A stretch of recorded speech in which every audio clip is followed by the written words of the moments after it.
What's up guys, Rogue9 here, and as promised I'm forging on with my new Loadout meta video series for Rainbow Six Siege, and today I will be taking a closer look at Thatcher's L85A2 and AR33 rifles to determine once and for all which one is the better choice. I personally have always been an L85 player. I like the power and controllability of the gun a lot, and the AR33's lower capacity always kind of made me think less of it. But I'll admit that this preference was based on a snap decision I made shortly after the release of the game, and I never really took the time to dive into all of the stats to make a truly informed decision. So I'm actually quite excited to see the outcome of this analysis for myself. Let's get to it. As always, let me start off by giving you a quick overview of the most important stats for each gun before we dive into more in-depth analyses of their effectiveness in-game. At a quick glance, we can instantly see why the choice between these two guns is not a clear-cut matter. Each has their own strengths and weaknesses, but overall they seem quite well balanced, considering they were released at launch back when, let's face it, weapons were not always balanced out all that well. Damage output is always one of the most important factors to consider, and here both guns are pretty closely balanced and their overall performance comes in very close to the average for all assault rifles in the game. Yes, the L85 does more damage at all ranges, but its fire rate of only 670 RPM is actually pretty low, only marginally better than Capitão's Para 308 and Nomad's AK-74M. The fire rate of the AR33 is quite a lot better, although in all fairness, it's not really anything amazing either. The average fire rate for assault rifles as of Operation Wind Bastion is 746.71 RPM, and that places the AR33 pretty much as close to the average as you can get. And all of this results in damage per second output stats for both guns that are very close to each other, as well as very close to the class average, 538 to 313 DPS. The preliminary conclusion is that in terms of damage output, we have two very balanced guns, both compared to each other as well as compared to the rest of the assault rifles. But there is of course more to the effectiveness of video game guns than just the damage output. When taking down an opponent, every gun is basically in a race to cross the 100 hit point threshold first, and it is always important to consider the time to down or kill separately from the DPS stats. And at this stage, I will give you a fair warning. I promised you some in-depth analysis, and this next bit is going to get quite interesting, so strap in, there's going to be some numbers and shit. We know that the average kill distance in Rainbow Six is consistently around 10 meters, and at these ranges both guns will require 3 body shots to down a level 1 or 2 armor opponent. In fact, the L85 will require 3 shots against all targets except for level 3 armors plus rook plates, where it will then take 4 shots.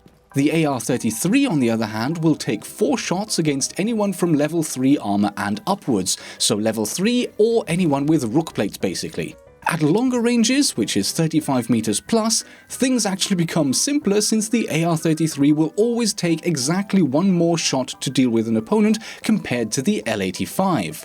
Now, when we take the fire rates into account to calculate the time to down or kill, at distances up to 25 meters when considering body shots, with and without rook armor, as well as leg shots with and without armor, the AR33 is slightly better in 6 of the possible permutations, while the L85 is quite significantly better in the other 6 cases. So it's technically 50-50, but on average across all permutations, the L85 comes out with a small 14 millisecond advantage. It's a small advantage, but still. And that of course is only for distances up to 25 meters. After damage drop-off from 35 meters and onwards, the L85 is the undisputed winner against all types of armor, with an average time to down or kill advantage of 48.59 milliseconds compared to the AR33. Long story short, and I do apologize, that was a little bit excessive, wasn't it? Despite the pretty rubbish fire rate, the L85 is actually the slightly more effective gun on average when considering all types of armor levels, rook plates, leg shots and different distances. But of course, no matter what skill level you play at, there is still the fact that a higher fire rate raises the chance of scoring those one-hit kill headshots. So that then maybe tilts the advantage slightly towards the AR33 again. At realistic siege combat distances, the two guns are almost 50-50 anyways, and it could be argued that a higher headshot chance is more valuable than an average TTK advantage of 14 milliseconds. But I feel I'm really starting to split hairs here. The fact is that both guns are pretty decent in terms of their killing capacity compared to the rest of the assault rifles, and so far, both are really viable choices. When it comes to capacity, the L85 has the standard 30+1, while the AR33 only gets 25+1. It's not a huge deficit, but still a bit of a disadvantage for the AR. Reload times are almost identical, with the AR33 only getting a 100 millisecond advantage for tactical reloads, so again, pretty well balanced. ADS times are also exactly the same at 450 milliseconds, but of course the AR33 can attach the angled grip, which then cuts the ADS time down to a really quick 270 milliseconds. The only question is whether or not the ADS time advantage is worth it, considering the added recoil with not using the vertical grip. If we look at the recoil comparison for the two guns, we can see that the muzzle climb is the same for both guns, but the AR33 has a somewhat larger randomized recoil diamond, especially for the fourth shot and onwards, but all in all, the recoil patterns are pretty similar in their severity.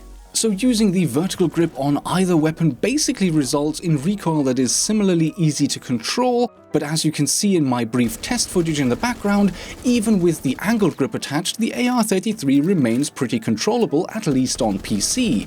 I would conclude here that from a controllability perspective, the angled grip is definitely viable with just a tiny bit of practice, and the concurrent 40% reduction in ADS time can definitely be a great advantage. I skipped the hipfire earlier because it made sense to discuss the recoil in combination with the angled grip choice, but there isn't really much to discuss anyway. Much like for Ash's guns, I measured a pixel or two difference between the two options, but at the end of the day they are virtually identical. Last and maybe also least, there is one minor advantage for the L85. Both guns come with 8 magazines in total for PvP matches, but because of the higher capacity of the L85, you will actually get 40 extra bullets. To be fair, 201 bullets should really be enough to deal with 5 opponents, but more ammo could always come in handy, so I'll call this a mini advantage. Conclusion time, and let me quickly summarize the findings so far.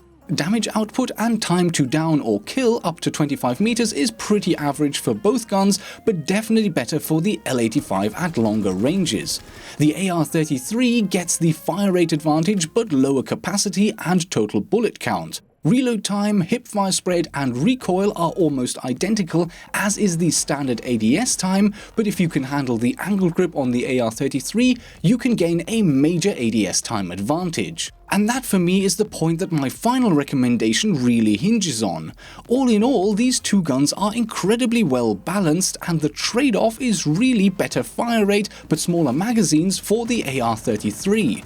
If you really need the vertical grip on the AR33, I would say that the L85 is maybe just a little bit more comfortable to use, but the AR33 could just be that tiny bit more effective in the right hands.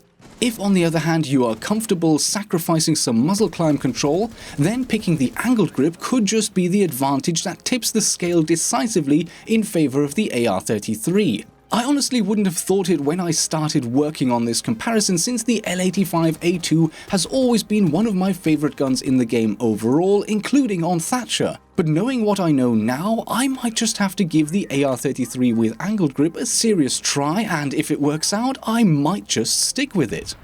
What is your favorite gun to use on Thatcher, and what gun comparison do you want me to do next? Leave your comments below. I think IQ could make an interesting case study, and while I'm comparing the 5.52 Commando and AUG A2, I might as well throw in the G8A1 for fun as well.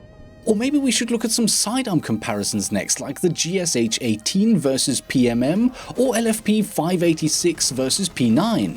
Anyway, post your requests below and I will schedule in the most requested one. And with that, as always, I hope you enjoyed the video, and I will see you in the next episode.